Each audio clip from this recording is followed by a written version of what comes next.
I'd like to call to order the annual town meeting of the town of Sevastopol. Today, Tuesday, April 19th at 6 p.m. Would you please join me in the Pledge of Allegiance? I pledge allegiance to the flag of the United States of America and to the republic for which it stands, one nation, under God, indivisible, with liberty and justice for all. Thank you. I'm sorry.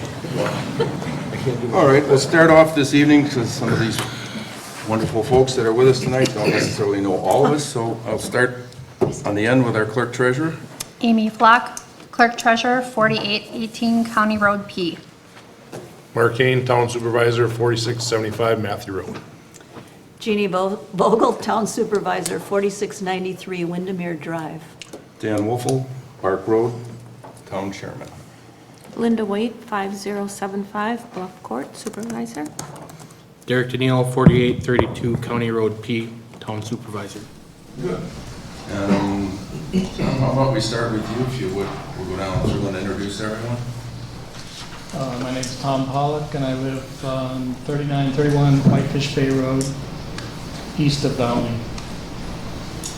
I'm Christine Gritzmacher. I'm his wife, and I live in the same house. And I'm Dale Vogel, and I live in the same house as Supervisor. I'm Keith Muchler, 6451 Whitefish Bay Road. Tim Denham, Sturgeon Bay Fire Chief. I'm Hugh Zettel, and I live at 3986 Glidden Drive, and I am the District 14 County Board Supervisor serving eastern Sevastopol. And I just would like to give a quick shout out and a thank you to Biz Verley, who retired after 22 years serving the constituents in this area. And I hope I can live up all the great work and service that he did in serving our community. I'm Neil Zachariason. I live at 4471 Glidden Drive. George Zachariason, 6290 Bluffport Trail. I'm Whitney Emrer, 5687 Townland Road. Ashley Stotts, 5035 Clark Lake Road, and I'm the Sevastopol EMR crew chief. Lana Villa, 4441 Bayshore Drive. Sharon Mutual, 6451 Whitefish Bay Road. I was telling Linda that a few years ago, Dan made a comment that people should get more involved and be there more often for Sevastopol town meetings, and so that's why I'm here. Well, thank you. Mary Monster, 6427 Whitefish Bay Road. Brenda Lane, 6417 Whitefish Bay Road. Jeff Lang, 6417 Whitefish Bay Road. All right. And our two videographers. Derek Denise, North Country Road. Larry Chapman, Glidden Drive. Great. Well, thank you, and we're glad that you joined us this evening. Our first order of business, we'll follow an agenda, even though it's an informal meeting, but just something to guide us along, would be to administer the oath of office to the two most recently re-elected officials on the town board. And with that, I would rely upon my clerk treasurer.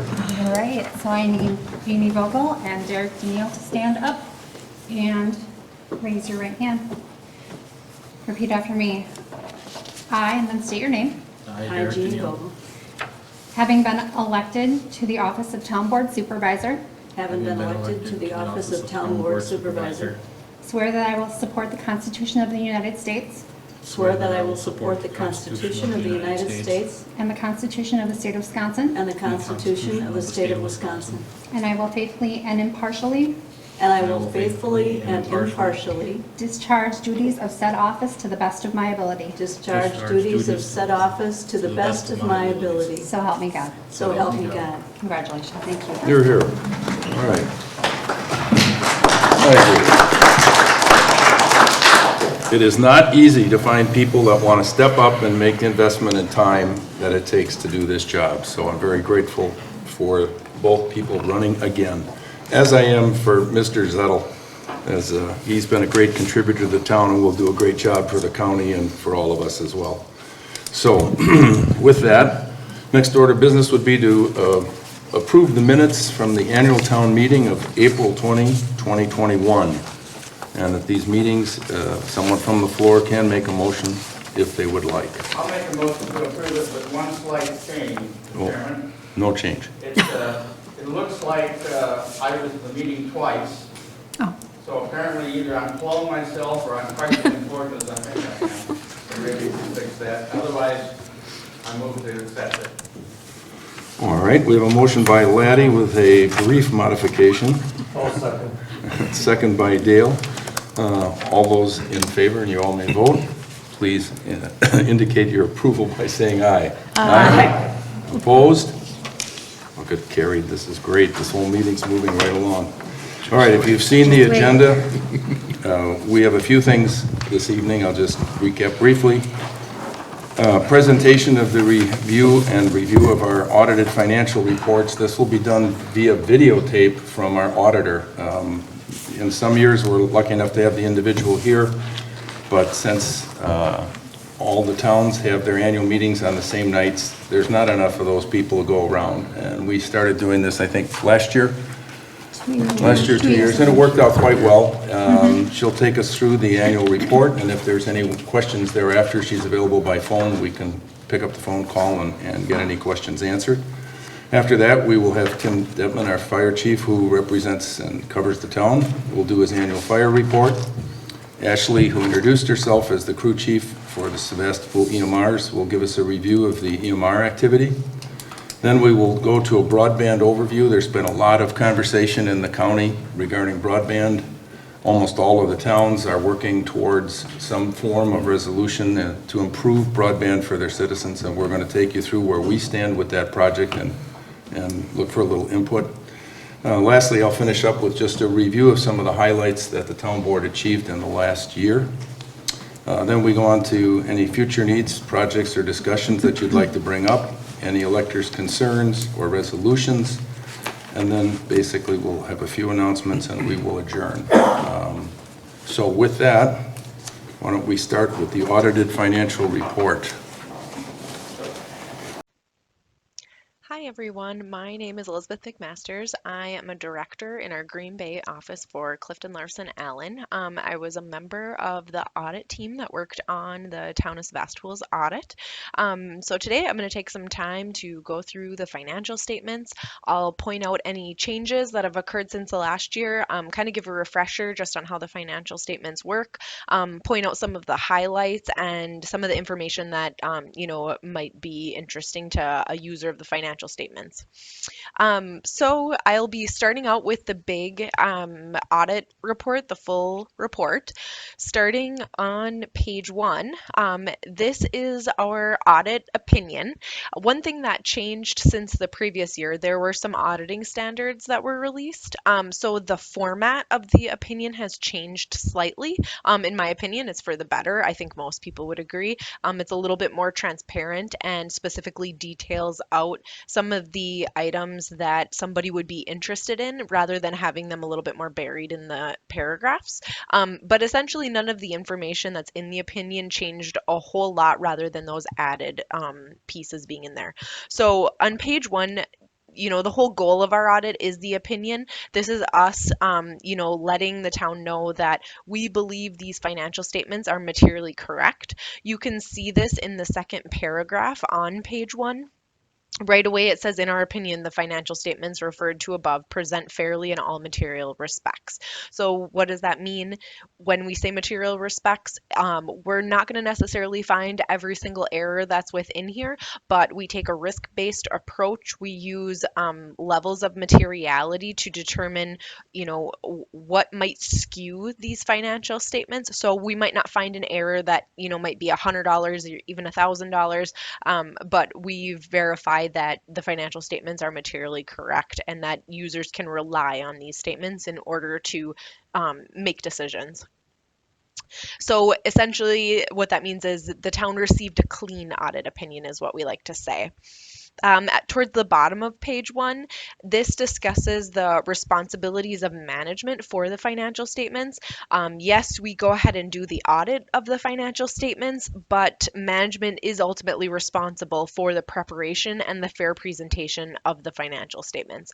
The financial statements are only as good as what we're given, and we'll make sure that what we're given is correct. But, if there was anything omitted or, there's an error in interpretation along the way, something like that, sometimes those types of things happen. So ultimately, we just want to make sure that, management, and the board, that there's a responsibility there that we want to make sure is known. Moving on to page 2, this is where you'll start to see some of those differences. So previously, the opinion used to be at the top of this page. As I just pointed out, it's now, the second paragraph. And then about middle of the way down this page, you'll see there's now bullet points with some of the items that are specifically highlighted that are done during the audit, such as the auditors, we exercise professional judgment and, maintain professional skepticism. So if we see something that's odd or whatever, we use our professional skepticism and make sure that we're following up on those items and that we don't just overlook it. So we do that to the best of our ability. Second bullet point, we identify and assess the risks of material misstatement. So, depending on what's going on at the town, the operations, anything that's new, we look at all of this and try to pull it all together to perform our audit and to try to identify where our highest risk areas may be and to make sure that those areas are correct. We obtain an understanding of the internal control procedures, and then we design our audit based on that understanding.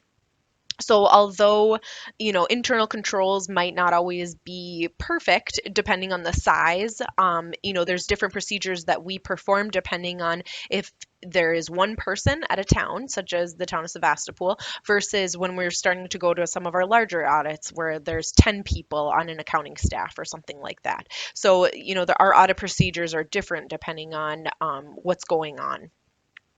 We also take a look at the accounting policies that are in place and make sure that the financial statements are, following GAAP, which is the basis that these are around, and make sure that any accounting policies, aren't doing something that they're not meant to do.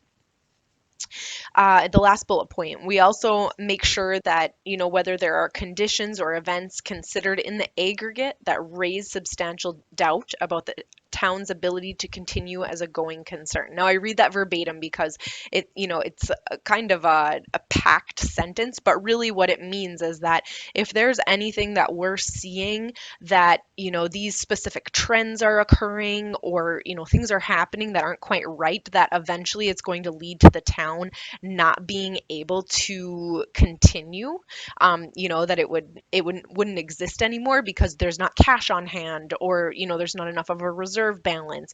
We take a look at all of those items to make sure that the town is going to be able to sustain itself. And, we can raise any of those concerns that we may have. And I'll kind of point out in the next areas what those indicators are that we try to look at and make sure that there's adequate planning for those items. So, as I said, these are some of those changes that are now a little bit more forefront. These aren't any different than what we've done in the past. We've always done these as part of the audit. However, it's more spelled out in this opinion than what it has been in the past. And it was kind of buried in paragraphs, more or less. The next sections of the opinion are just standard language, how, we've done the audit for several years now. There's prior year stuff in our report. We expressed an unmodified opinion or a clean opinion in previous years. So the financial statements really begin on page 5. And just as a reminder, page 5 is the start of the full accrual basis. So these are not, the financial statements, there's two pieces in here really. The ones that are on page 5 are not the ones that are used on the day-to-day decision making. These are on full accrual, and this is something that we do as an audit service for the town, is we convert the town's books into this method because it is a required reporting piece. So the differences are, though, is that when the town is doing the day-to-day operations, they're recording everything as a revenue or as an expenditure. They don't record anything on a long-term basis. So the easiest examples to give is that, if the town purchases a truck, that's going to be an expenditure that they see on their books, pay out on an invoice. In this method of accounting, those items are recorded on a long-term basis because a truck is going to benefit a town over, maybe 10 years, maybe not quite, depending on the use of it. So those items sit on the balance sheet and they're depreciated over their life. The town no longer has any debt, but if the town did have debt, it would show the balance that's still remaining to be paid on that long-term obligation. So those are some of the differences. There's a lot of items that can qualify into this statement, but not be shown on the town's books. A couple of other ones that I'll point out. If you look up in the asset section, there is a net pension asset. As I've discussed in previous meetings, that is part of the WRS, the Wisconsin Retirement System. That plan can sometimes, it's basically a fully funded plan. It can hover up between slightly overfunded or slightly underfunded, depending just on market rates. In the last year, it continued to be a little overfunded, resulting in a pension asset. There have been previous years where it has, dipped down and been a liability on the books. But you can see for 2020 and 2021, it was a pension asset for both of those years. It'll be kind of interesting to see as the market rates are changing in 2022, where that level ends up being at the end of 2022.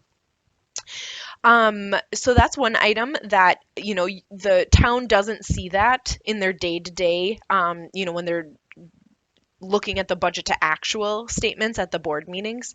But that's something that we do as part of the audit to convert. And when I mention that pension asset, some people think, oh, that could be cash in the bank that we're ready to spend. And this is the accounting basis that it's required to be recorded in these statements. It doesn't necessarily result in cash in the bank. If the plan were to fail, this is what, or I shouldn't say fail, if the plan were to stop existence now, this is what would be potentially paid out, I guess you could look at it. But that has a very, very small chance of happening. I wouldn't ever think it would happen, to be honest.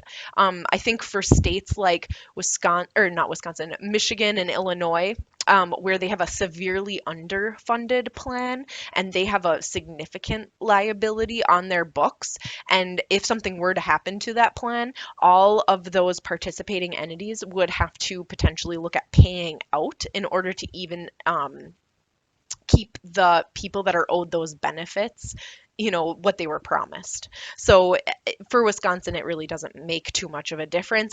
But I also want to make sure that people understand that it's not cash in the bank that can be used to, support the town's operations.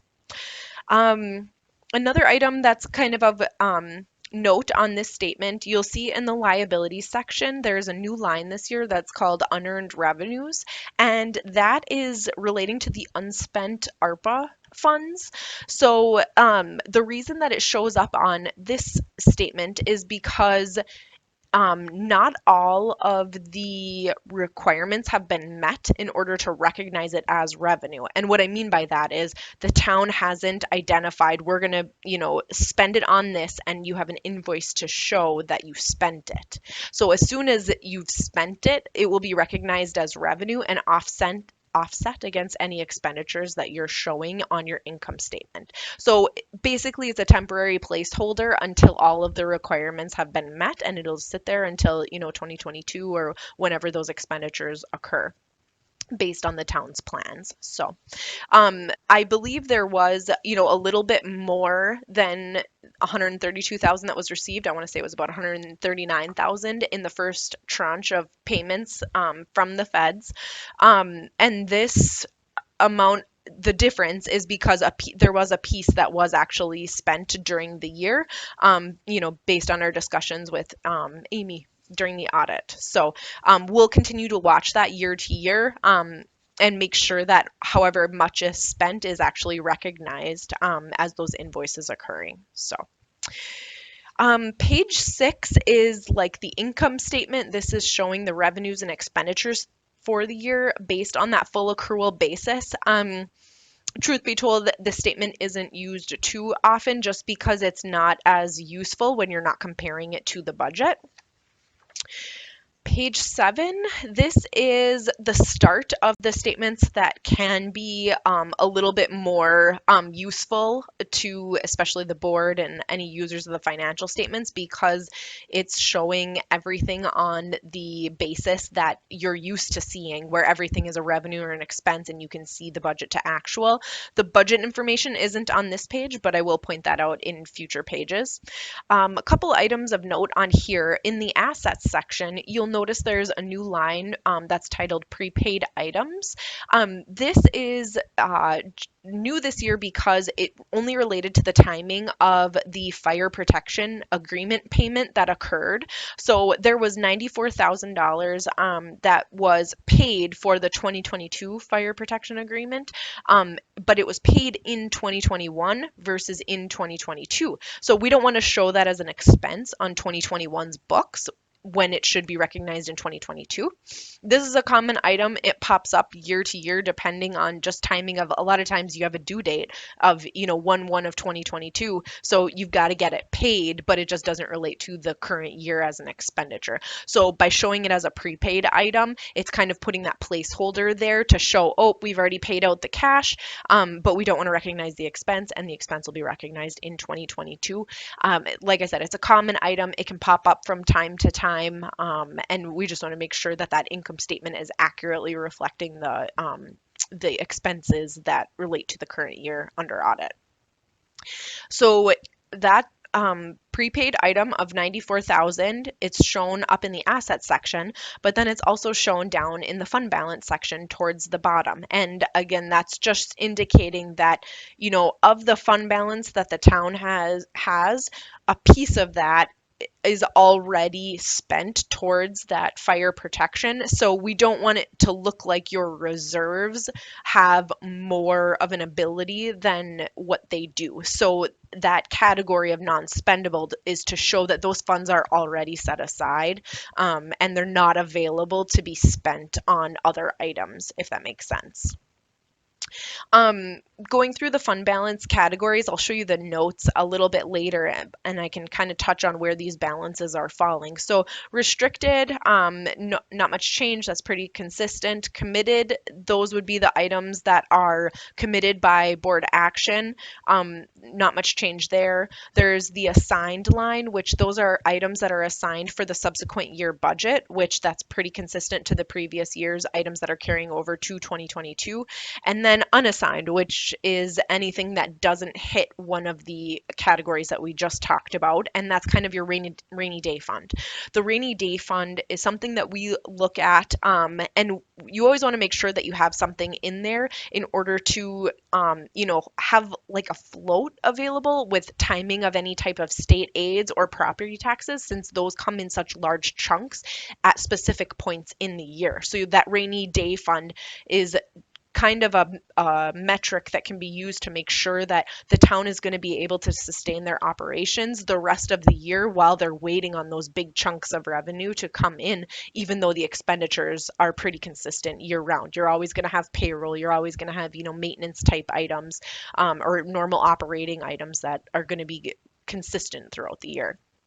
So usually, and I believe the town's fund balance policy is that about 15% should be set aside in that unassigned category. So if I just compare the unassigned as of 2021 to what the 2021 general fund expenditures, the town is about 14%. So it's right in line with that 15%. The other item that the town has working in their favor is that they do have such a large balance in that assigned category. So what that signals is that there are items that the board is aware of that they anticipate spending in a future year. So essentially there's planning in place. They're aware of some of those capital items that are bigger expenditures expenditures that they want to make sure they have funds set aside for, and same thing with the committed balances. So when you take the unassigned plus all of the planning that you have in place, I don't necessarily have any concerns that they're starting to, that unassigned fund balance dipped a little bit under what the policy is.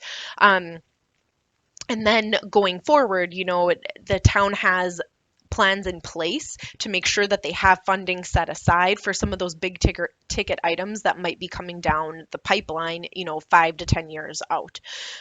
So as long as the town is managing, that they're aware of that, those are all really good financial indicators that I would not have any concerns over that, staying right at that 15%. Being aware of those values, if they know that there's things coming down that you want that unassigned fund balance to be in that 20, 25%, 30% range, that can be something that, places mess with, or I shouldn't say mess with, they make sure it's appropriate in order to make sure that they're meeting those needs in those future years. So some places are more comfortable with a 25% value. Some are good at 15%. Some they might go down to 10%, but then they know they're going to pop up to 20% in a future year. So as long as the town is monitoring that, that's all we're concerned about. Page 8, this is a reconciliation that shows those items that we use that we do as part of our audit services to convert the town's books into that full accrual basis that I was kind of talking about. So like I mentioned, those capital asset items, anything that's going to extend the life of an item over a year, those are showing up. You can see there's 2.6 million in that pension asset and the related deferred outflows and inflows related to that pension, just because of the timing of the contribution payments with that plan. This is how we are reconciling to those front statements. Page 9, this is the income statement that would be on the basis that the town is most used to seeing. However, this is a very high level version of it, and I think it's more useful to use the budget to actual statements that I'll be showing you in later pages. Overall, though, one of the financial indicators that I always like to point out is the net change in fund balance towards the bottom of the page. You can see overall the revenues were greater than the expenditures by 76,000. So, one concern is that if, the town is consistently negative, that would be something that we would, want the town to be aware of, just because that can, you're chipping away at your rainy day fund and using up those funds. However, that's not what Sevastopol has going on. You can see they actually are consistently have more revenues than expenditures, and they're kind of putting those reserves away slowly but surely. So that's a good sign. There's not necessarily a right or wrong, as long as that planning is in place, that, if you need to be setting aside more funds for a bigger project, that's something to be aware of. Or, if everything is pretty stagnant and, you're not necessarily gearing up for anything major, then maybe, just keeping that balance positive is all you're looking for. So all things to consider. Page 10, this is to show the income statement effects of those conversions that we do. So any revenues and expenditures with current year activity.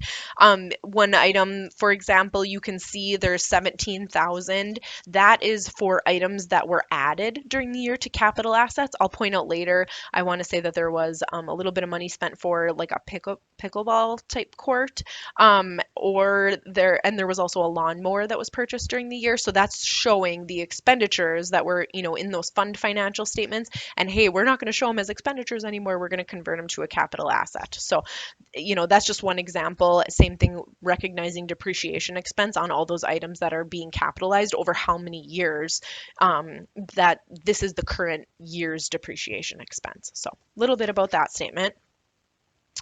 Page 11, this is the start of the budget information. However, this is a little bit of a higher level. You can see overall that net change in fund balance, there's still an increase. There was a little less in revenues than what was budgeted, but I do know that within that budget, those carryover funds that are going into 2022 are also showing as a piece in there. So that's nothing of concern there. And then overall, the expenditures were under what was budgeted. So Page 12, I'll just go over this as a refresher. This is what's called the Custodial Fund. So this was a new standard that was put in place last year in 2020 statements. So this is continuing on, no major changes since then. However, this statement is showing all of the amounts that are held for other entities relating to the property tax roll as of 12/31/21. So if you think of the advanced tax collections that are collected in December of 2021, these are the amounts that are being held, and any amounts that haven't been received relating to that 2021 tax roll. So these are the amounts that were remitted to counties, school district, or to the county school district, in January and February of 2022. So just a point in time to show what's being held for those other entities. And then on page 13, same thing with just an income statement to show what's going in and out for those entities. Starting on page 14 are the notes to the financial statements. This is a good high level explanation of kind of how the financial statements work. No major changes in here. Skipping to page 22, this is a detailed information on some of the specific information that's in the notes. So you'll see on 22, it kind of talks about how much is in cash and investments and what types of cash and investments, such as, the town has investments in LGIP, which is a very, very common item that we see across Wisconsin. And if there were anything like sensitive that the town had in cash and investments, it would be detailed out in this section. Some of the things that there might be like mutual funds or anything like that, not very common with municipalities of this size. Most common thing that we see is our investments in the Wisconsin LGIP. So any types of risks are detailed out within here. So at the bottom of page 23, you'll notice that the town had 2.1 million of deposits with financial institutions. One item that we always look at during the audit is how much of those balances are covered in case an institution were to fail, and would the town be out that money, or essentially is the money collateralized. So one of the required disclosures that we have to have with the audit is to indicate how much of that money is collateralized or is covered through insurance with the FDIC insurance, and there's a state guarantee fund. So you can see at the bottom of page 23, so 2.1 million of the town's deposits were in excess of those federal and state depository insurance limits. And none of that amount was collateralized. However, that balance is very, very large at year end, only because of those advanced tax collections that are actually remitted to the county and school district in January and February of 2022. So, and we put that right into here. So although that balance is higher than what those FDIC insurance limits are, that isn't of concern. This is very normal, and that dollar amount is just a point in time. If we had calculated the exact same dollar amount, as of the end of March, I would be willing to bet that the town is probably right within those insurance limits, that there wouldn't be a concern. So nothing that, I'd be concerned about, and very, very common across many of our municipalities. I wouldn't necessarily recommend that the town go out and get collateral regarding those bank deposits. And if there ever were operations that those cash balances are building and it's a little more consistent during the year, that might be something to consider. But oftentimes the bankers are kind of aware of that, and that's often a discussion that they'll have depending on the limits that they're seeing. On page 25 is the capital asset footnote, as I kind of discussed earlier. So you can see there was that $4,500 placed into construction work in progress, as I think there was some preliminary work and assessments done on that potential pickleball court. And then a little bit of activity in that machinery and equipment for the lawnmower that was purchased during the year. At the bottom of page 25, this is indicating the legal margin for new debt. So at this point in time, based on the equalized value of the town, the debt limit would be, over 44 million. So the town has plenty of debt capacity if there ever was a major project that, the town needed to take out debt for it. So plenty of capacity. Sometimes we run into problems where places are, reaching their debt limit, but that's not a concern for this town. Page 26 is the start of the disclosures that are related to the town's participation in the WRS plan with that net pension asset that I was discussing earlier. When the standard was put in place that required this information to be disclosed, it added a significant amount of pages to our report. If you want something to fall asleep to, I highly suggest reading this word for word. There's a lot of good information in there, but it's all just required disclosures because of that pension asset. And that goes all the way through page 31. So big chunk of the report.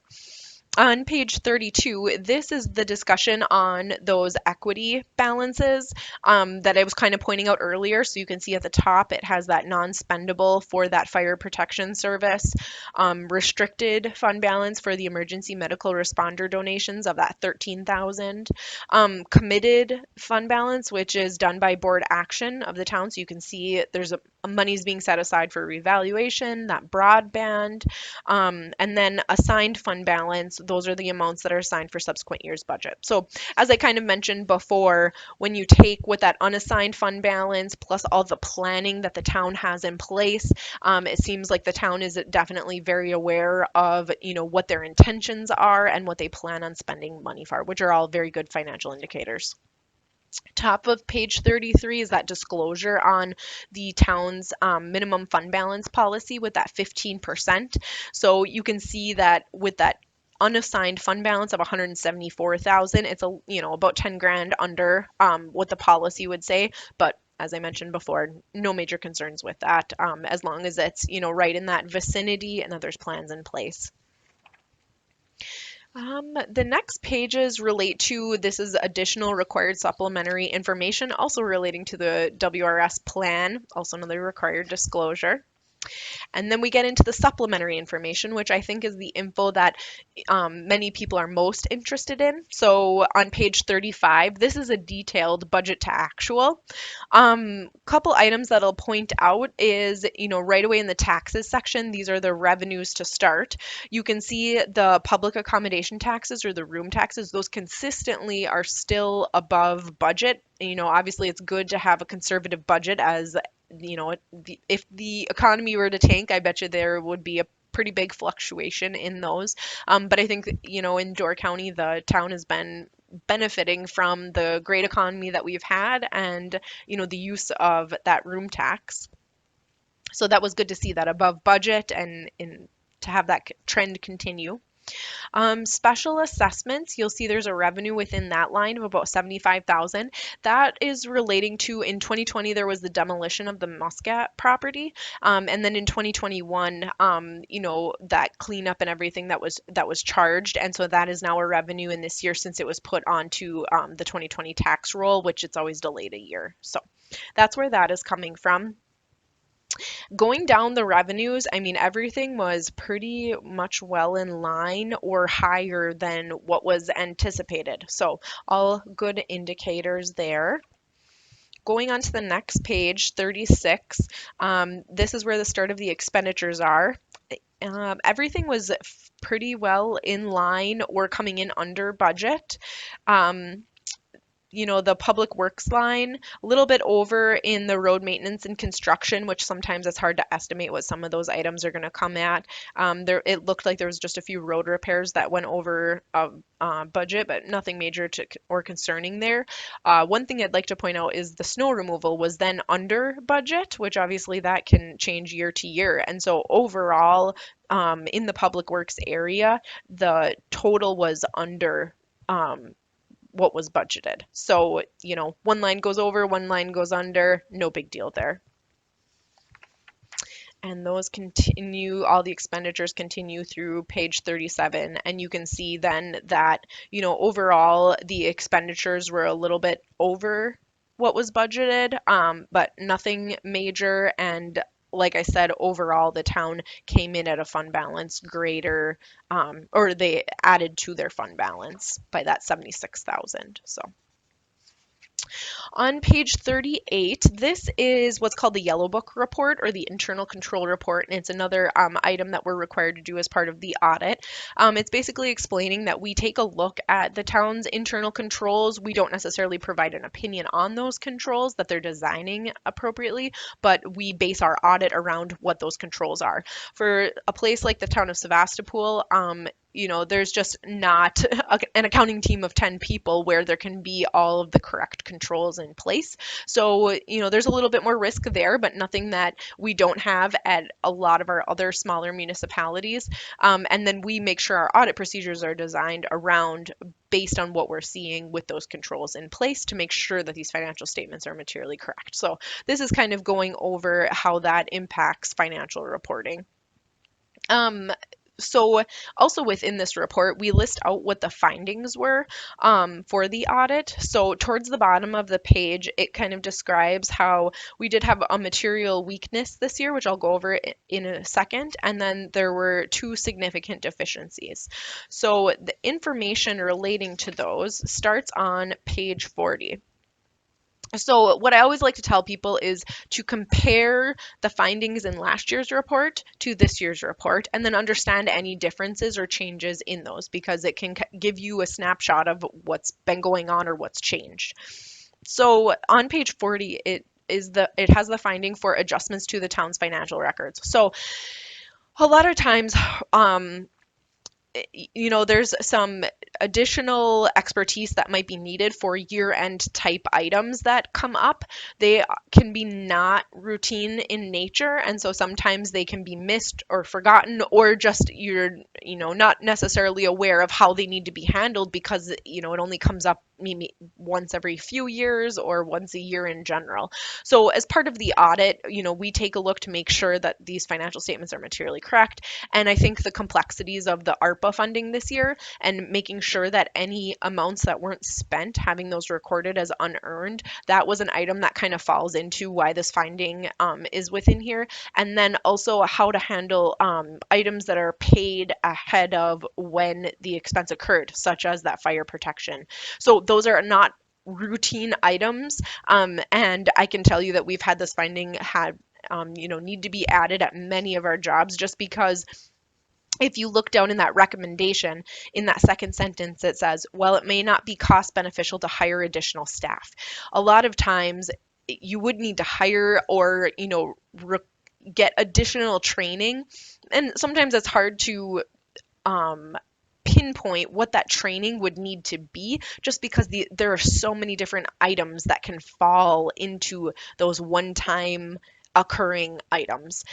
So this is a common finding that we have pop up year to year. I can tell you a few years ago, we did have this finding and it kind of went away just because Amy, there was additional adjustments that we had been doing with the tax roll and those had been cleaned up. So we no longer needed those, which speaks well to Amy's ability. She's learning and everything. And, we kind of talked on some of these oddball items that came up this year, and, we'll just kind of see how those items are shaking out next year. And I'm sure Amy will take a stab at, watching that those prepaid items are either paid or just recorded correctly going forward. But no concerns there. Like I said, this is a very common finding that we have across many of our municipalities, especially with all the ARPA funding that's going through and the different treatment that is required based on if the funding is recognized or not, whether it's been spent.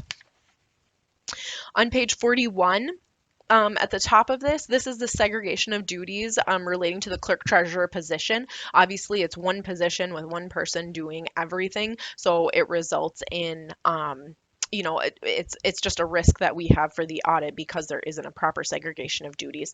This is also a repeated finding from last year. And then on page 42, preparation of the annual report.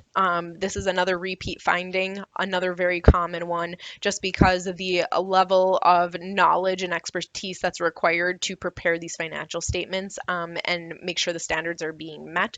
It just requires a level of detail that it's not worth it to pay somebody to be able to do this. And so it's, contracted out to us, and that's okay to do that. It's just a finding that we're required because of that. So that is the big financial report. And then I'll just touch on the governance communication very briefly. The governance communication, it would list anything that, was a major red flag. If we had a disagreement with management, if we had significant difficulties, if we didn't agree with, some of the accounting policies or anything like that, it would show up in here. The fact that you're kind of getting this report and you haven't heard much from us is an indication that there's nothing too major within here. So very quickly, there were no new accounting policies. That's kind of in the middle of the page. Otherwise, we would list out anything that was put in place over this last year. It talks briefly about the estimates, one of them being the depreciable life of capital assets, just because we don't know whether a truck's going to last 5 years or 15 years. And as that's being depreciated over time, it's an estimate. The estimate of the net pension liability, it's audited by the state, but obviously there's a lot that can go into, when are people retire, how many people, and so on. So it's an estimate in the end, and we utilize their information from the state in order to record that net pension asset that it has been. Going on to the second page, we talk about any corrected misstatements. So those are bulleted in the middle. So I talk about that, the prepaid expense for fire protection, the unearned revenues with the unspent ARPA funds, the tax roll entries that we do as an audit service, those are just listed in here. And then any other accounts payable that might be noted. And the rest of this is pretty much standard disclosures, just, kind of if there was another auditor brought in for any other reason or a consultation with management, but otherwise, there's not much else. So, I believe that's all of the information that I have. If anyone has any questions, please feel free to reach out. Amy has my contact information. I'm more than happy to go into any additional detail that might be needed or answer any specific questions. So thank you, everyone. We appreciate working with Amy and everyone on the board as we're working through our many, many questions and requests that's needed to get through the audit. Amy is always so great to work with, and we appreciate all of her help. She is very responsive and gets us things ASAP. So I can't tell you how much we appreciate that. And like I said, if anybody has any questions, feel free to reach out. Thank you. Have a great night. Anyone have any specific questions relative to the financial statements? Either something we can answer or if need be. I might send her an email. Because in previous years, we've been on an accrual basis for probably, 8 years now, 7 or 8 years now. So she made reference to that fire Prepayment of the fire protection. Policy or whatever for our fire protection. In previous years, because we are on an accrual basis, they would just make a journal entry to adjust that. So say, for instance, we did not get the final bill for snow plowing of 2020 until January or February of 2021, they would just make a journal adjustment to our books. So we were on a true accrual. So I'm kind of surprised that she did not suggest that journal adjustment. So It was a deficiency. And then, like she said, there's 6 boring pages discussing the pension plan. The only thing that stood out to me, and it was on page 31, the town's proportionate share of actuarial assumptions. There was big differences there between 2020 and 2021, and I didn't catch that to ask her ahead of time, but maybe I'll shoot you an email. Absolutely. And you can ask Elizabeth about it. Amy's the only one that is on the pension, just as a footnote. Right. Right. The rest of us don't pay property taxes as part of our responsibilities, right? Like I said, there's big differences between those 2 years as to the town's liability. I don't understand this pension plan at all, believe me, other than we pay 6.75%. But All right, anything else from anyone else on this topic? Hugh? I'm sorry. Mr. Chairman, on the detailed listing of assets, it shows the revenues that we get as part of the room tax. I believe in 2021, the municipalities were starting to get charged for operational costs of the tourism zone. Was that in 2021? We haven't. no, we have. It's 2020, it started in 2022. So it started in 2022. 2022. So that'll be an expense line item we'll be able to. Correct. And we have not gotten a bill from them as of yet. That's correct. Right, okay. Very good, thank you. Yep, Tom? Is there a use it or lose it deadline for these unspent ARPA funds? 2026. Oh, that's That's a long time. Yeah. I guarantee you, we will not lose it. You can bank on that particular piece, yes. The number in here, does that reflect the total ARPA funds that will be coming in, or do they come in? No, we get it split roughly half, a little, I think it's a little less than half or a little It more was than half. right about half, and the second payment's gonna come in around June 10th this year. Be Yep. around 270,000. Yeah. Okay. Anything else? All right, with that, we don't have to bother her, so she'll be happy probably. We'd ask the Fire Chief, Chief Detman, if he would take us through the Sturgeon Bay Fire Department's annual recap. Thank you.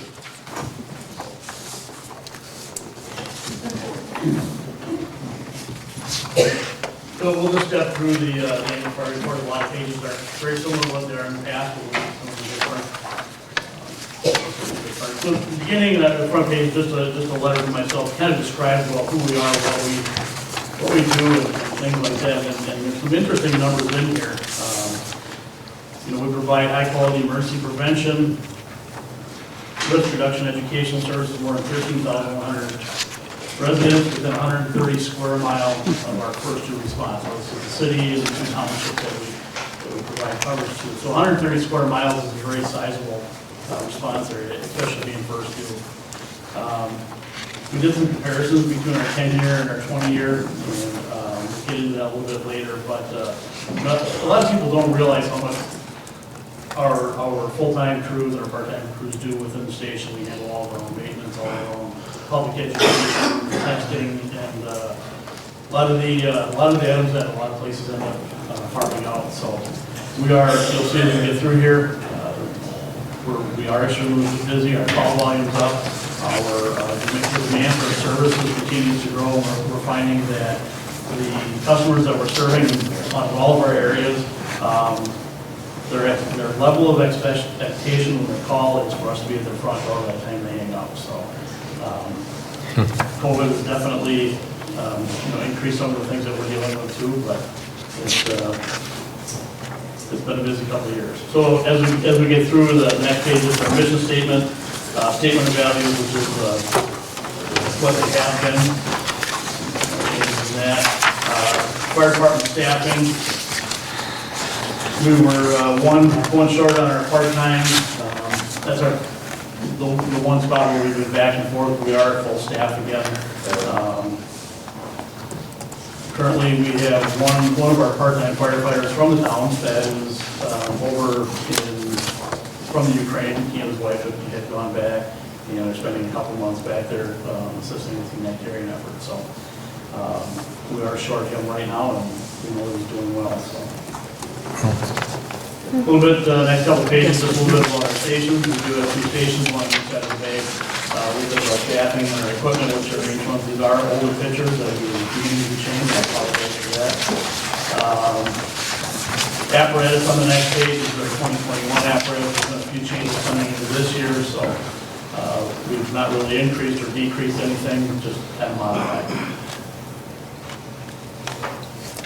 Next page is our incident summary. This is where we get a little bit more of the interesting numbers and things like that. So total call volume from the Sturgeon Bay Fire Department, again, all of our jurisdictions was 1,694 calls, which is the highest we've had so far. Town of Sevastopol, we had a total of 93 calls. 74 were fire-related, not true fire calls, but fire-related calls, and 19 medical-related calls. Down at the bottom, you'll see that the average response times for the town emergent was 9 minutes 33 seconds, non-emergent 12 minutes 12 seconds. Again, this is always, this is a hard one for a lot of people to understand because it's in relative where we're at or where the call's at. All the calls can be in the southern part of your township and our times would be quite a bit quicker. If they were all up in Clark's Lake, it'd be quite a bit different. So, again, it's our average response time. The next page is our incident type by jurisdictions, breakdown of where our calls, all of our calls were last year. Nothing really glaring to the town. We did have one structure fire that was on Cherry Road last year. In December, I believe it was, 4270 Cherry Road. Very fortunate that WPS was there when this happened and they were able to get up and knock it down, or we would have had some people that would have been without a home at around Christmas. So, medical assists were up to 19 last year. Again, going through all the different calls, you can see there's nothing glaring. Fire alarm, no activation. It was 11, 21 vehicle accidents. You do have a fair amount of busy highway with vehicles in the town. But again, nothing very concerning. We see the alarm activation, no fire. That's been up and down, and it all depends on which kids are pulling fire alarms sometimes, or storms that set alarms off and things like that. Or if a resort is doing an alarm test and they forget to call their alarm company, and we respond and find out that they were just doing some maintenance of the testing. So. Next up, just one quick question. Sure. About burn permits? Yep, I was going to get to that on the next page. Well, in that case, I'll wait. Okay. Top of the next page, that's a staff hour summary. You'll see right up on top, last year we performed 86 burn permits within the town of Sevastopol. Fire inspections within the town, we had 85.38 hours, of which 133 normal inspections, 17 re-inspections, and 4 occupancy. The occupancy inspections, we work very closely with the building inspector. So as he's going out and doing some, not residential, but anything that's non, we work with him on those. So again, it's not broke down to everything. As we get down, you'll see that there's a fair amount of time spent both on equipment and station maintenance, public fire and safety education, which we believe is very big. And one thing that's taken off for us is our community CPR, providing CPR and AED training at an extremely minimal cost to a lot of different businesses and public or social groups and things like that. So if anybody has any needs, you're more than welcome to reach out to our assistant chief and she can get things scheduled for you. It's always good to know. The next couple pages are just going to be our 5 and 10 year incident comparisons, total calls. The first graph that you see on there is just our total, again, in general with all our jurisdictions. In a 20-year comparison, we've increased 84.93%, and in a 10-year, it's been 51.25%. And again, that's overall of all our jurisdictions. The second page of the comparison, the top is the town of Sevastopol. Again, last year we had 93 calls, 74 of which were fire related, and 19 medical related. In a 10-year comparison, we're up about 24% within the town. Tim, do you know a statewide increase? That one I'm not sure. Okay. COVID really threw a lot of things. That'd be an interesting number. I've not looked at that one. That's going to be a high number. Very high number, I'm pretty sure. If you look at, on that one too, we look at, back to 2019, we had 90 fire-related calls. I think that's about the time when we started making that determination. You as a town decided that we need to look at some burning permits because of some larger incidents that we're compiling. So I do believe that the process that we have now is working. We've not had the incidents that we had a couple of years ago, and we're not getting stuck out on long calls that didn't need to be. So we're very happy with how that process is working. Not any more than I. It was a great change. It's reduced the frequency of calls and the concerns, and it's been terrific, and I'm grateful for your guys. We did change a couple things on our end, and basically it was just when people call in, we've now put a prompt on our main line, so we call in. It says if you're calling for a burning permit, please press 1, and it doesn't just go to our house and our station numbers. It actually gets pushed out to our engine phones and things like that, because we've had a lot of times that our crews have been up in the town doing a burn permit on a Saturday, and there's times that, we'll run 5-6 permits on a Saturday or weekend. They've been up here, they get back to the station to find they've had a message, and they gotta come back up here to get back to the station. That's happened a few times, so we've changed that process, and now that when they're out, they're getting the calls when they're out in the field. So I think the town has become very well educated. We've not had any issues, complaints, or anything like that, so we're very happy with how that's working. The last handful of pages are just a little bit more of our agency overview. Again, the fire service has really evolved in the last 5, 10, 20 years. It's no longer just, running on some vehicle accidents and fires. Rescue task force. We do quite a bit of public education, community risk reduction. We really feel that our time spent in that field is paid off in dividends. So fire prevention, our inspections show that we run, if I'm not mistaken, I don't know if it was on the prior page, I believe it was right around 2,500 inspections annually. I'm not sure if that was.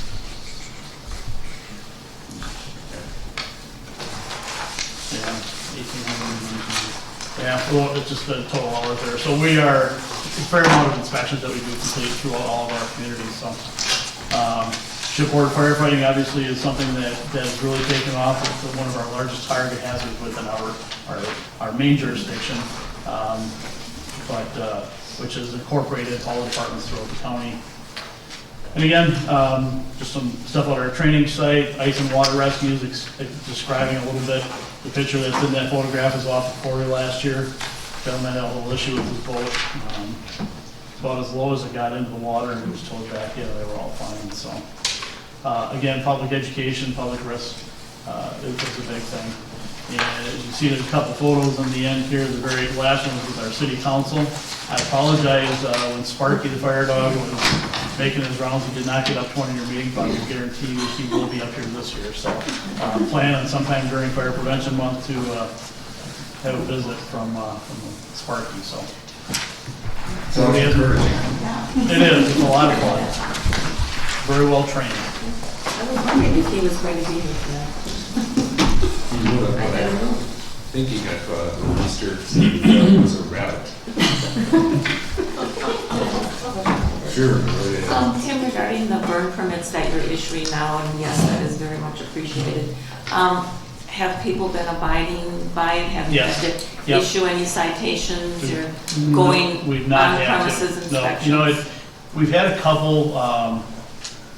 We've had one within the jurisdiction that we've had a little bit more of a problem with.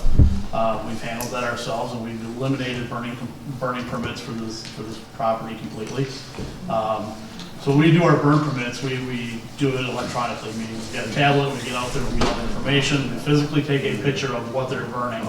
And it's proved to be very beneficial as we go back, and we've had a couple complaints and find out what they're burning, and we pull up the picture that's in their permit and find out they've added things that they shouldn't have. So we were very close in issuing a couple ordinance violations from the county, but we've not had that problem for a few months. So.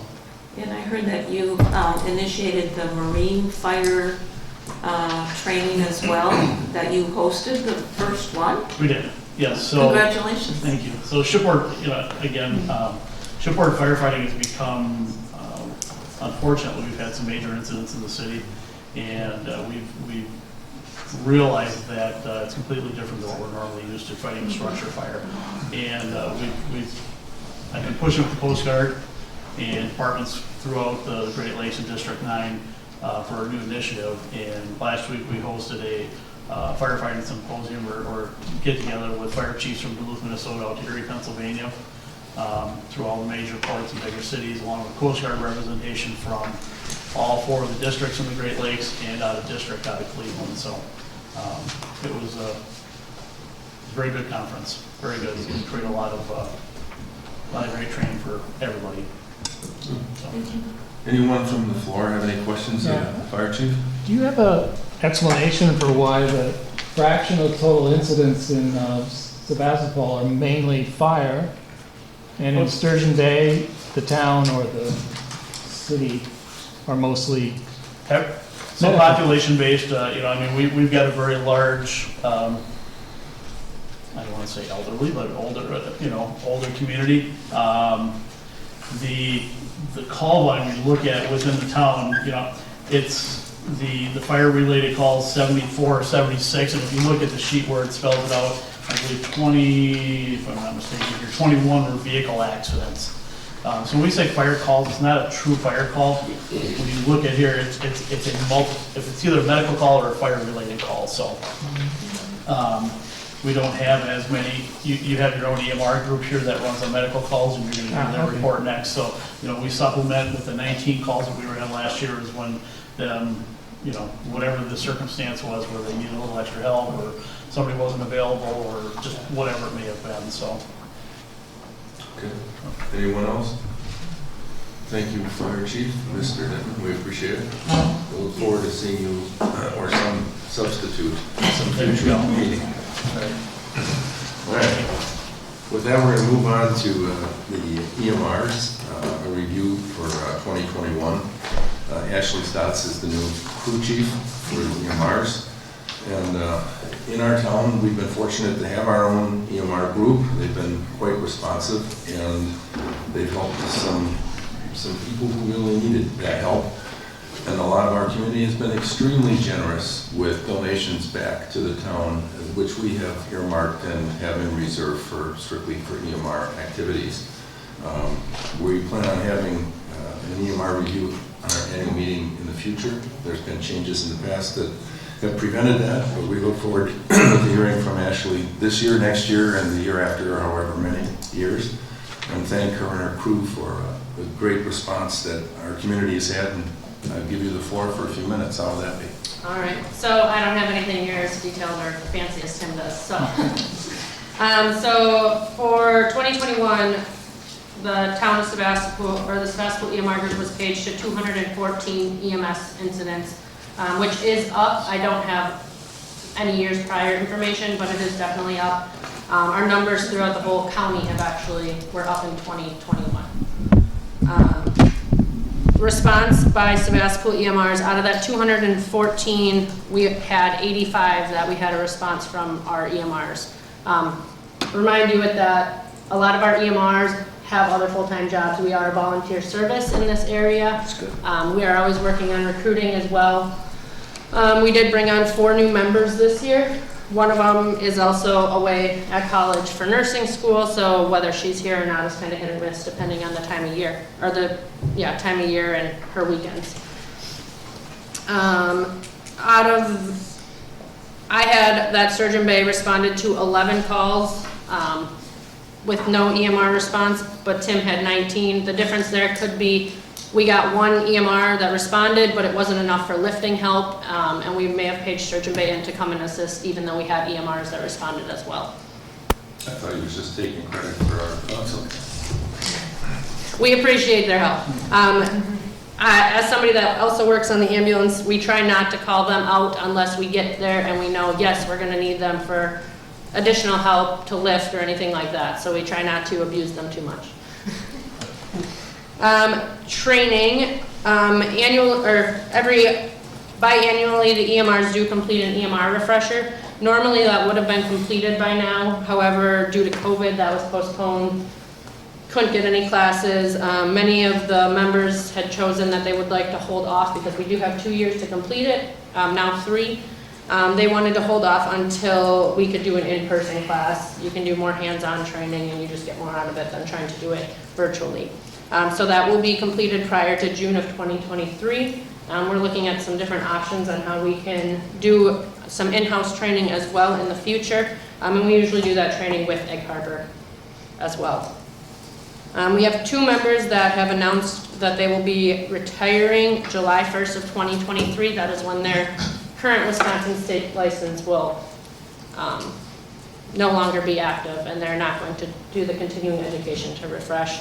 And they've been with us for quite some time. One other topic, so obviously 85 calls that we had responders to out of 214 is less than 50%. It's not a great number. I'm going to bring this up now just because technically we are not part of the current resolution when I was looking at it. Is that okay to bring up pay right now for the EMRs? You certainly can bring it up. Okay, if not, we can revisit it later. You will be revisiting it later. So we're not on the current resolution or listed under there, so a new one would need to be created for us, which we do have a written proposal for that. However, it's not completed because we don't have a resolution number. But what I would like to do is raise the pay for EMRs from $15 an hour, which is what they're currently getting. So if you go to a call, it's usually less than an hour. They're making $15, which, depending, that's obviously not the reason that anybody's responding as a first responder, but I'd like to give them a little more incentive to get them out the door, especially at 3, 4 in the morning. So our request would be to increase that to $25 per hour, which is pretty much in line with our neighboring volunteer departments. Currently, I'll use Egg Harbor as an example. They're $21.50 an hour, but they are, from my understanding, looking to increase that as well. Last year, out of our EMR call pay, we had budgeted $4,500 and we used $2,100. So we didn't even use half of it, so I don't believe that making this change would put us over budget for 2022. Okay. Is that per hour or per call? Per hour, but very rarely do we have a call that lasts more than an hour. Usually if we do, it'd be, let's say, a rescue from Cave Point. Potentially could go over a car accident, things like that, but majority of calls are an hour or less. Our normal procedure would be to take a look at that in October when we plan for our annual budget, just so that we don't get Elizabeth upset. Just kidding here, okay. But we will take a look at it at a future board meeting, because there are some things I think that the board would be interested in understanding more about with respect to your group. And we were able to find a copy of the bylaws, which from the date on them went back to 2006. So we'd like to talk about having those refreshed and some other things as well, and then we can discuss putting this change in pay on a future town board meeting agenda, if that works for you. Okay. Anyone? Go ahead. So, not your one. Well, it's my understanding that the EMRs are paid a committee per diem at $15 an hour for attending a meeting, correct? Correct. And then they also receive currently, it used to be $10, now it's $15 if they respond to a call, correct? Correct. So. However, I wouldn't necessarily consider the EMR group a committee.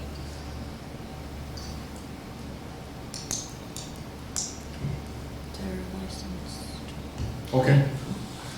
Well, they should be considered a licensed group because they fall under the licensure. They're not elected. Nobody's elected really by the governing body onto the committee. Well, I think that the key thing here is we just need to sit down and get regrounded. Over the years that I've been on the town board, we had John Stavinus, which I believe is still a current EMR with your group. Fortunate to have him on the town, and he filled in a lot of the things that we weren't necessarily keeping up to speed because we had him. We've had a little bit with the addition of Derek, but I think we need to regroup, understand what your goals, objectives are, update the bylaws, look at what directional things that you want to do. We are certainly interested in doing the necessary things to keep your group gainfully, I don't want to say gainful, but interested in maintaining the level of service or increasing it that they've given us. So I don't want to shoot anything down, but I think we just kind of need to sit down and regroup in terms of where we're at, and then move ahead from there. So, anyone else on the board have questions? Okay, thank you very much. Appreciate your coming this evening. All right. We're up. Next on the agenda, with Jeannie Vogel is going to take us through broadband, a little bit of where we are and where we are going. Hey, Ashley. What's your response on the I'm sorry.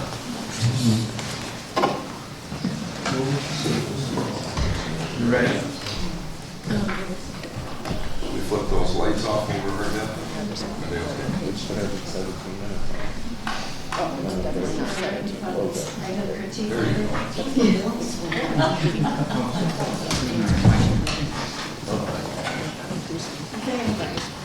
Hi, I'm Jeannie Vogel. Thank you for attending the annual meeting. Jeannie, we should use your microphone. Can't hear it. Okay.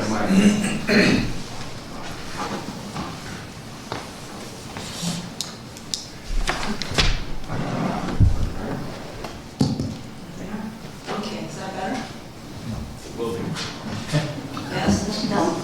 Try one more time. Move it towards you a little. There you go. Oh, how are we now? Nothing? Yep. Still not okay? It's okay now. Yes? Yes. Yeah, we can hear you. Okay. I think I'm gonna rearrange. Okay. So again, hello, I'm Jeannie Vogel. Thank you for attending the annual meeting. As chair of the Communications and Technology Committee, there we go, I will be updating you on broadband. At the end of the presentation, there will be time for questions. Okay? So this is the overview. I will talk about why, where, what's next, and make recommendations. So background, how we got here. In 2019, I was elected. Before I was elected, there was a broadband survey sent out with the tax bills. 162 people responded. It was a low response, but 92% of those responding were unsatisfied with their speed and the reliability of their service. In March of 2020, with the onset of the pandemic, we experienced school closures and many business shutdowns, and our life in general was shut down. So Sevastopol School Superintendent Kyle Lutke informed me that 18 to 20% of the children had either no internet or unreliable internet service at their homes. The school's remedy was to supply hotspots, but for many, even those did not solve the problem. We became aware of grant funding of a program available through the Public Service Commission. To apply, it would be necessary for us to partner with an internet service provider. Door County Broadband and Bug Tussle gave presentations to the town board. The Communications and Technology Committee members met to review the information provided. The committee recommended that we partner with Door County Broadband. The town agreed and also agreed to provide matching funds. In early 2021, the grant was denied. It appeared that the PSC's philosophy and focus had shifted from wireless to fiber.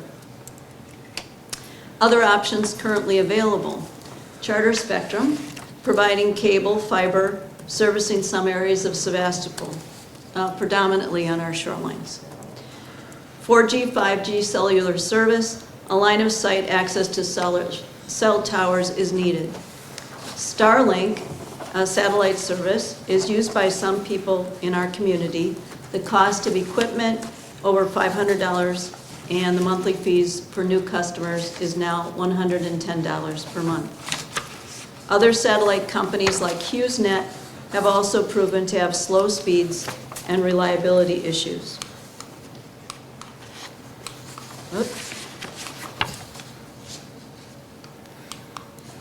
Moving forward, In 2021, the Broadband Steering Committee of the Door County Economic Development Corporation confirmed an overall far-reaching assessment was needed. Findlay Engineering, the leading broadband consulting firm in the nation, was hired. Sevastopol and other towns, the city of Sturgeon Bay, the county of Door County Medical Center, and others helped to fund the $60,000 cost. The Findlay study assessed cable, wireless, DSL, and cellular options being used by residents and businesses. They could not find a wireless solution that made sense due to the housing density, trees, and topography.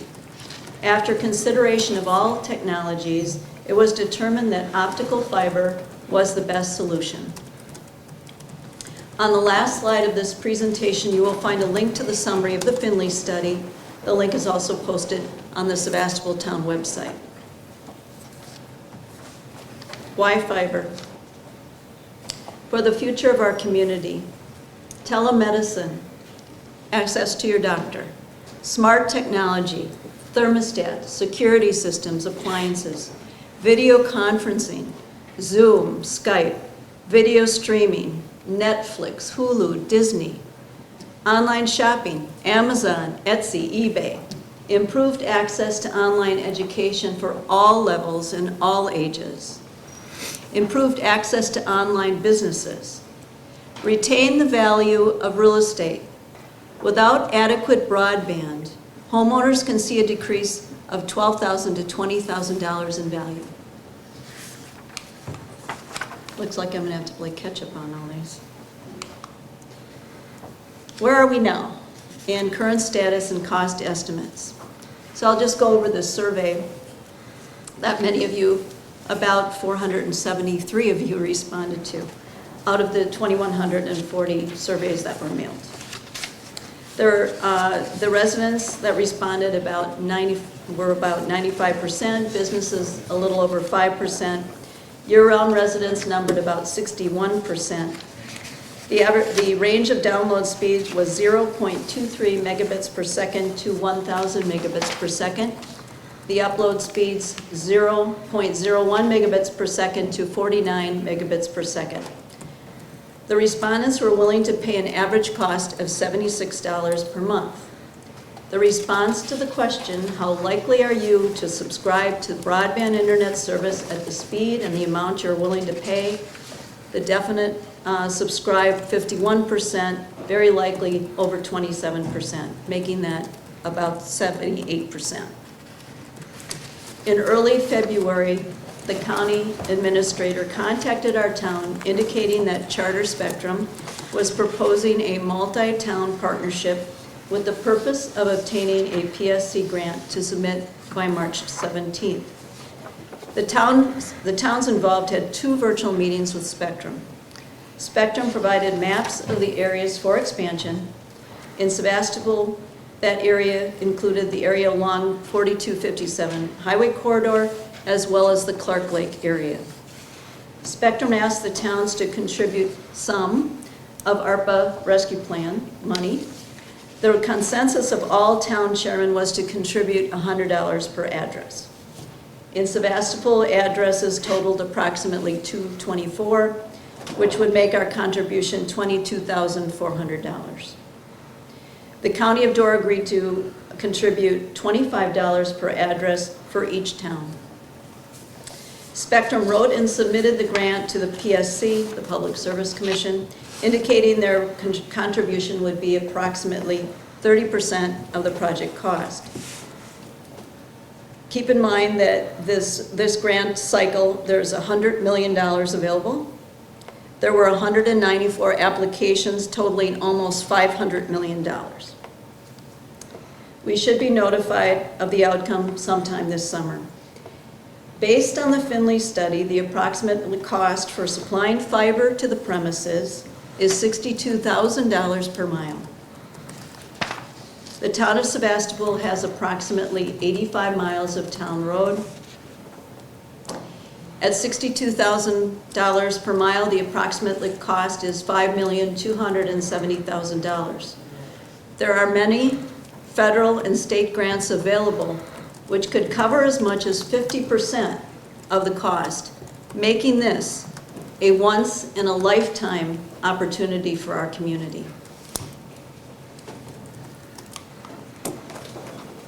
What's next? The Communication and Technology Committee will be researching all grant funding available and interview internet service providers. I will continue to reach out and collaborate with other broadband committee chairs and other sources to obtain as much information as possible. The Finley study indicated that all of the towns will need additional engineering studies to have a better idea of the actual costs.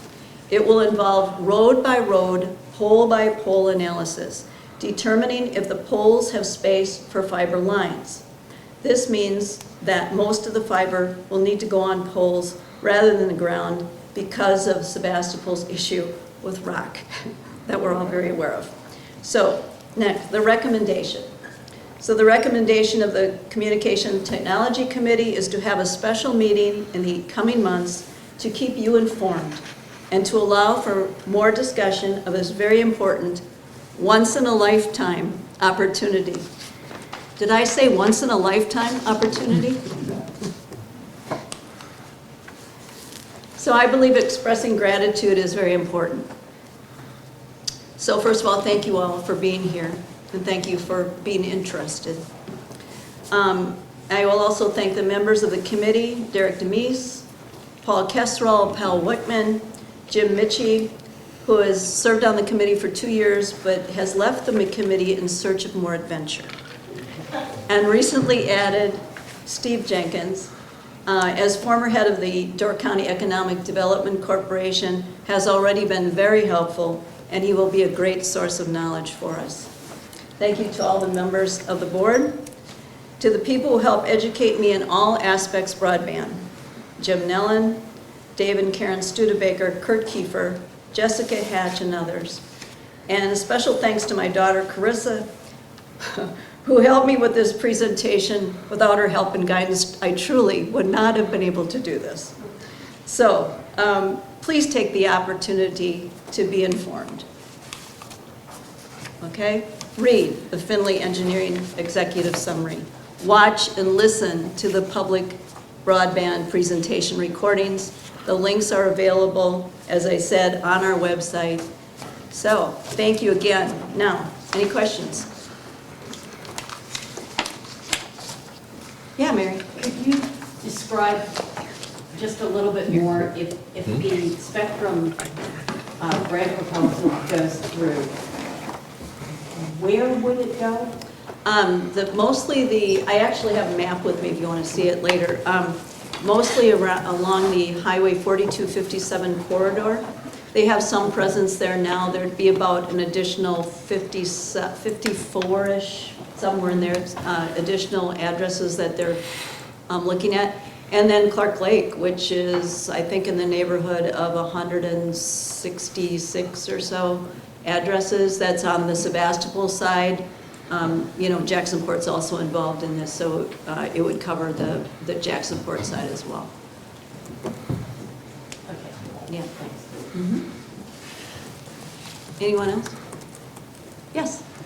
It still leaves a whole lot of us in the dark. Exactly. Yeah. We totally understand. This really only happened, Charter reached out. We were already starting to look at ISPs, internet service providers. But Charter reached out kind of based on the date of March 17th being the deadline. We knew that we wouldn't be prepared on our own to go and try to get in on this grant cycle. But Charter jumped in, Spectrum, and approached this group of, I think there's 6 towns, mostly in the Southern Door area, actually. It's just Sevastopol and Jacksonport in the Northern Door. It was unexpected, and it was Dan and I met with them. We were part of the virtual meeting, and I think that we just looked at it as being an opportunity. I think when I mentioned how many applications there are, And the other thing that's generally what the Public Service Commission looks at is they like to see what they consider a true partnership is an ISP and a town or a municipality, whatever the body is, coming up with 50% of a cost, okay? And then the other would be funded. So this is a reach if you do the numbers. Charter willing to come up with 30%, and the town's only, you know, for example, we're one of the bigger numbers, coming up with just $22,000 with the other. I mean, we're not anywhere near even probably 35%. So I don't give it a whole lot of opportunity, but we are not, we will be reaching out. We have a lot of work to do. We will be talking to a number of internet service providers. We've already talked with, we had Insight here for one of our committee meetings. Everyone is invited to our committee meetings. We love your input. If there's anything that you want to tell us or you want to know, please reach out. Be happy to share whatever I can. But yeah, you know, we have a challenge here. You know, there is no question. We are very rural, except for our coastlines and that area of Clark Lake. We are rural as can be, and we're big. We have a big community, so lots of space and lots of distance between places.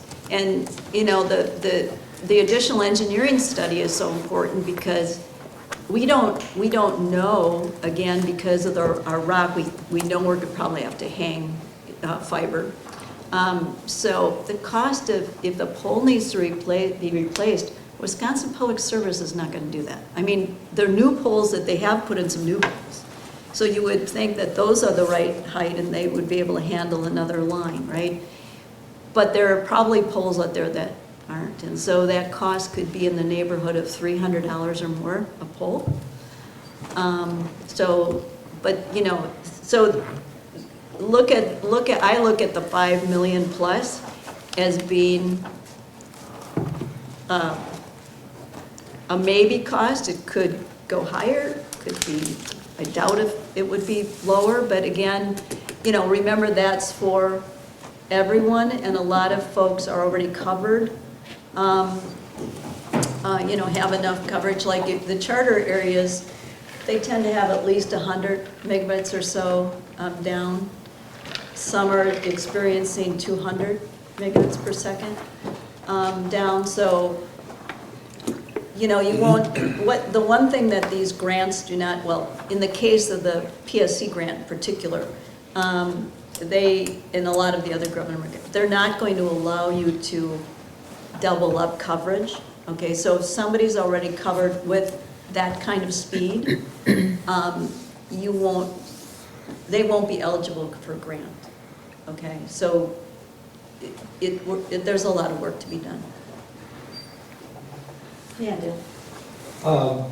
It's my understanding that this fall there's another round of money that's going to be available. It's expected, yes, is expected. And that's going to be late this fall, early this fall? We don't know, it's not been announced. Okay. So we expect the first one it. is already done, and now this next one will be available for you. Yeah, and there's, I was just reading something today about more money that just, the president just signed a bill on March 15th called the Consolidated Appropriations Act of 2022, providing $550 million for broadband projects.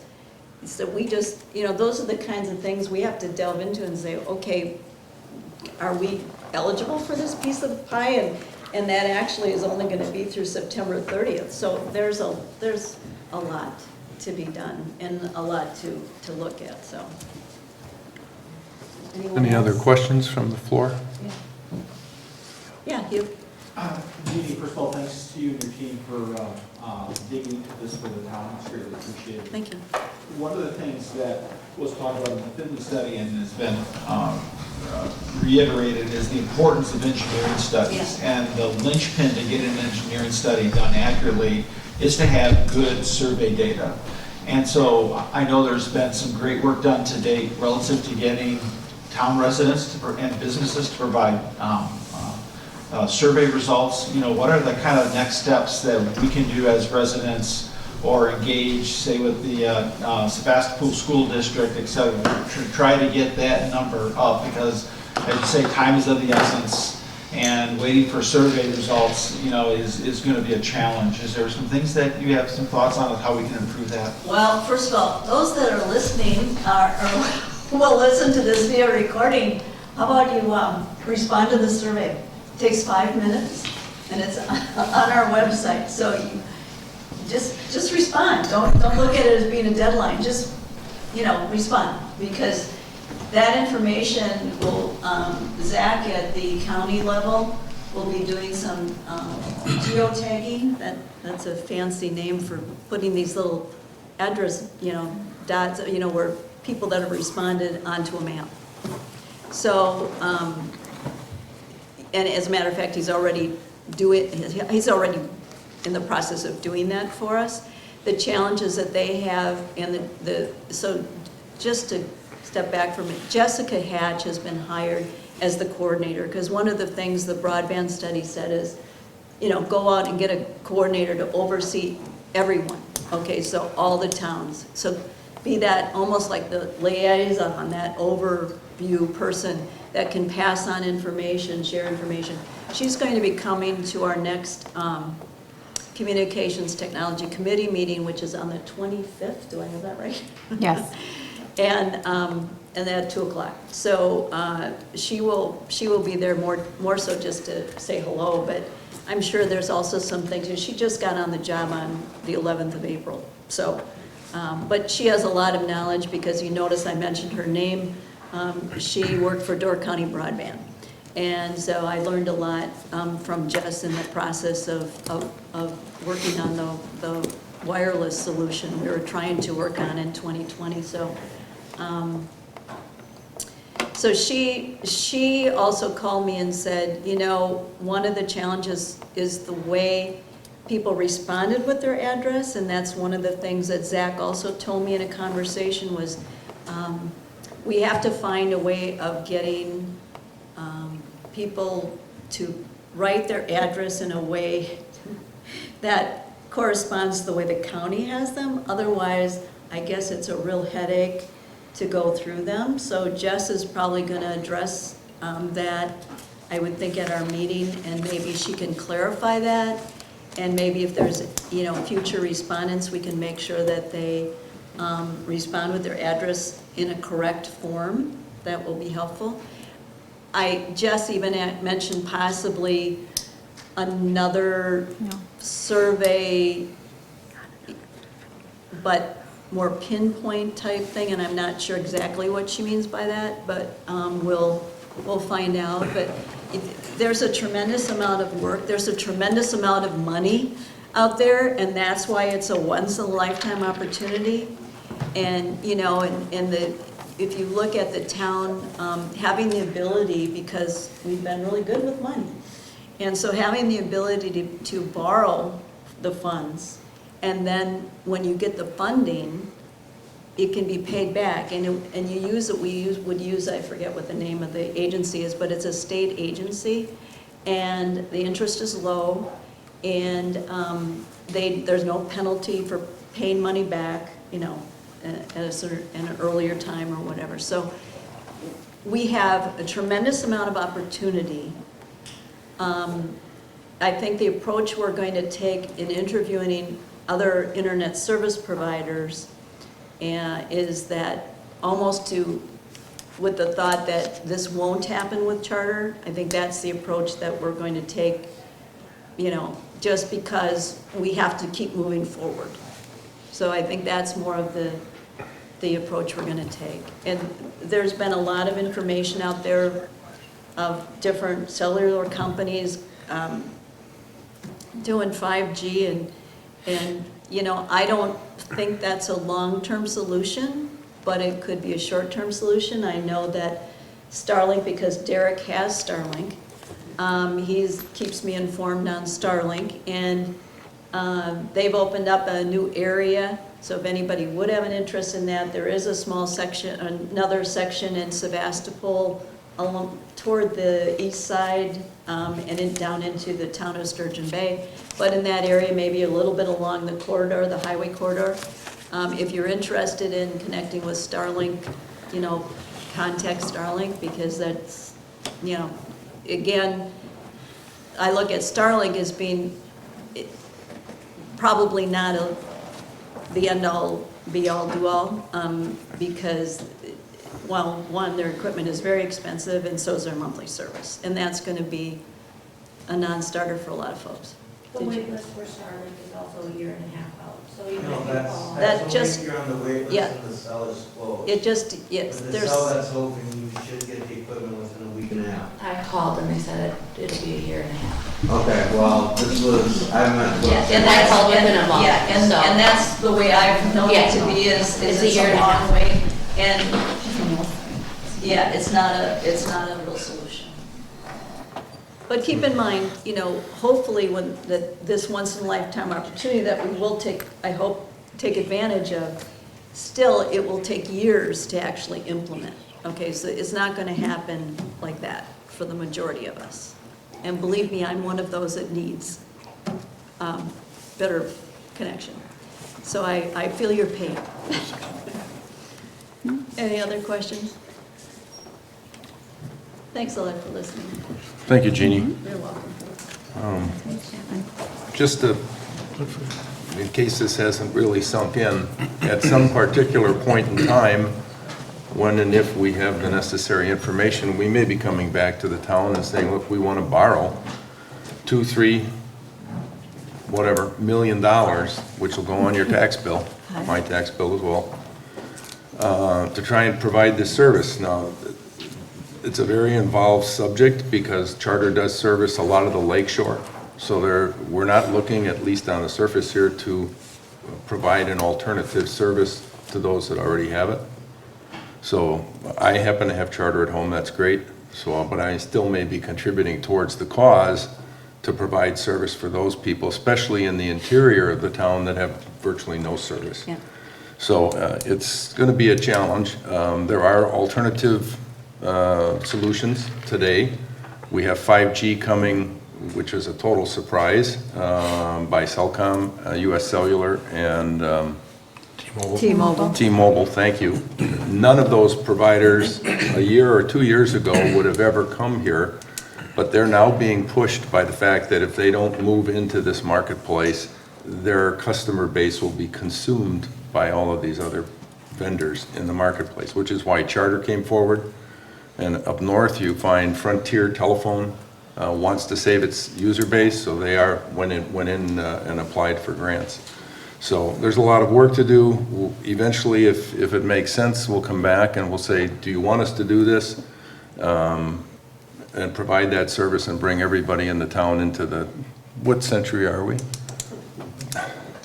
But like we said, more to do. We'll have the necessary communications out there. If you talk to your friends and neighbors, they're interested, have them come to the meetings. Jeannie has her meeting and more than willing to have you participate and ask questions so that we make the right decisions. And unfortunately, like she did say, it's not going to be a quick process. Even if we moved ahead tomorrow, it could be a couple years before you'd see a shovel turn. The only alternative to that is if Charter is successful in its bid, they are prepared to start construction right away. But everything else is going to be planned, and keep in mind that we have every other town in the county and throughout the state that's going to be competing not only for money, but they're going to be competing for construction workers to do this. So anyway, that's the summary for that, but we will move on. Okay, we have what I'll call the year in review, and then we'll go through the last parts of this. And basically all I wanted to do for a couple minutes is just highlight some of the things that we've accomplished this year. And some of these things, by the way, we accomplished in the years prior. I'll start with property taxes. They are low. If you hadn't seen the news in the Pulse, we did a survey. We are the third lowest community in Door County in terms of its tax base. And I think we would have been second by, I think we missed by 1 or 2 cents. So the town board has been judicial use of your funds, which I think is a good thing.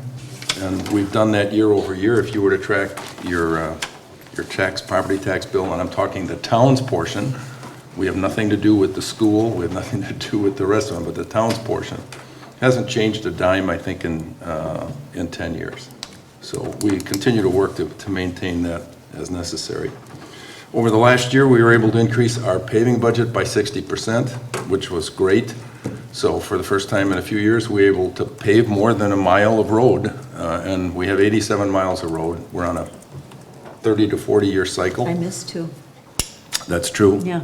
We're going to increase our paving budget. It is increased for this year. We hope to maybe tackle some more depending on inflation. We haven't done that yet, but we're trying to get at the roads that are concerned. We have a road tour scheduled for May 6th with the town board. If there's somebody has a concern about a road, wherever, please call the town clerk and we'll make sure that we take a look at it and see if there's anything we can do. I wanted to also announce that we reached a new agreement with Sevastopol school districts on the use of our park. They basically have designated the town park as their home fields for their baseball, softball teams. We are in the process of sharing expenses on projects such as improving and repairing the baseball field in particular, which seems to feel it's a swamp. We're going to raise that up and try that out so it can be used more. We're out in the process of replacing dugouts and bullpens and doing other enhancements, which hopefully we will accomplish this year, and that's where some of the money that is in the general fund and others is designated to go. Last year, we implemented a short-term rental ordinance, which deals with the explosive growth of short-term rentals in your neighborhoods and near your homes. And if you hadn't heard all the statistics, the one thing I'll leave you with is that there were, I forget the year, I want to say 5 years ago, and Hugh probably can tell me exactly, we had 400 short-term rentals. Last year we had 1,200, not in our town, in the county. Our town had 75, I believe is the number. So it's a problem that we addressed, and I'm pleased to say that although we led the charge with a lot of heat at different times, it appears that most of the other towns in the county have either implemented or are about to implement some version of our ordinance, trying to deal with this issue. It's a positive from many perspectives, but it can be a negative if it's not addressed correctly, and we think we've done that for you. I want to thank Linda Waite and Hugh Zettel, and the other Plan Commission members who spent a lot of time developing, working, researching, and making sure that we made the right decision on that project. Okay. Also, in our quest to improve the surroundings in your community, we've made a concerted effort to deal with buildings that are dilapidated, falling into themselves, whatever category you'd like to put them in. We have taken down the Muscat property, which is the properties across from the mill. We did that 2 years ago.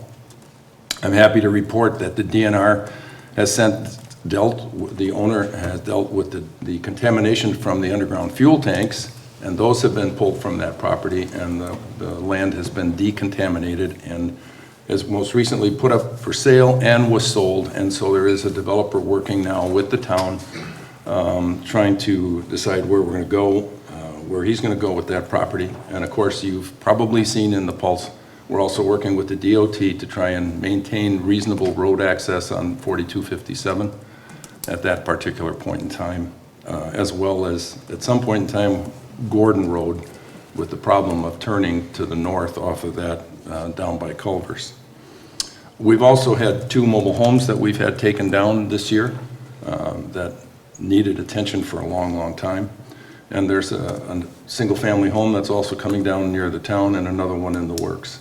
So we're going to continue to make investments to try and remove those eyesores from your community, which I think there's people that certainly appreciate it that live nearby them or drive by them on a regular basis.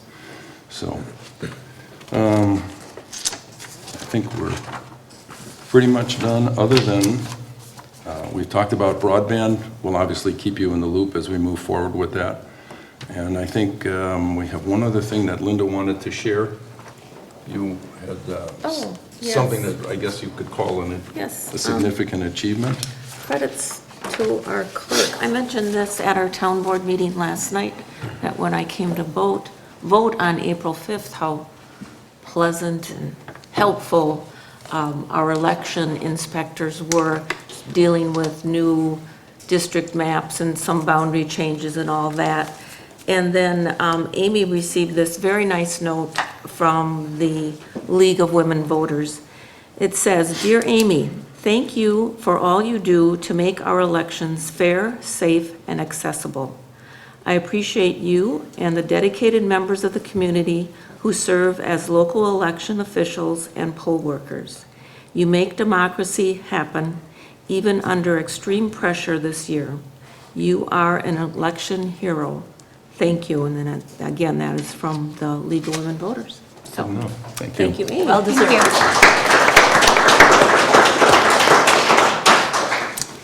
All right, a couple topics. I don't know if there's anything anyone would like to add to this evening, but any future needs or projects or anything from the floor that you'd like us to look at, consider, ignore, anything? All right, you know, you can always come to us anytime at any of our town board meetings or call our clerk treasurer. She'll document it and bring it to us. I assume there's no written resolutions from the floor on anything? All right, hearing none. Couple announcements. 2022 open book. This is your opportunity to take a look at your property tax bill. Friday, June 24th at 10 a.m. And that will be here at the town hall, correct? Correct, here in person. So it will not be virtual like it was last year. So there will be here. You can talk directly to the assessor. The Board of Review follows on Tuesday, July 26th at 1 o'clock. So if you're not satisfied with where you are with the appraisal at the open book, you have the option of appearing before the Board of Review. So I think that is everything. What we would do next is adjourn our annual meeting tonight to April 18th of 2023, which is the third Tuesday in April. Mr. Chairman, if there's no further business, I would like to make a motion to adjourn. Thank you very much. Motion by Laddie, second by? Second. Second by Dale. All in favor signify by saying aye. Aye. Opposed? We are adjourned. Thank you.